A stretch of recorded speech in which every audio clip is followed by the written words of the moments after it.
চাঁদপুরে পানিবন্দী বহু পরিবার পরিদর্শন শেষে ত্রাণ বিতরণ করেন ইসলামী আন্দোলন বাংলাদেশ চাঁদপুর জেলা শাখার নেতাকর্মীরা। ত্রাণ বিতরণ করেন চাঁদপুর সদর 12 নং চান্দ্রা ইউনিয়ন ও 9 নং বালিয়া ইউনিয়নে।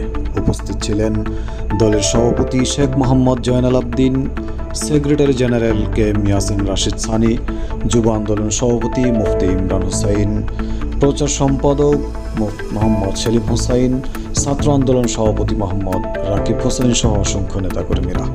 ত্রাণ বিতরণ শেষে বক্তব্য রাখেন ইসলামী আন্দোলনের চাঁদপুরের সভাপতি শেখ মোহাম্মদ জয়নাল আবদিন।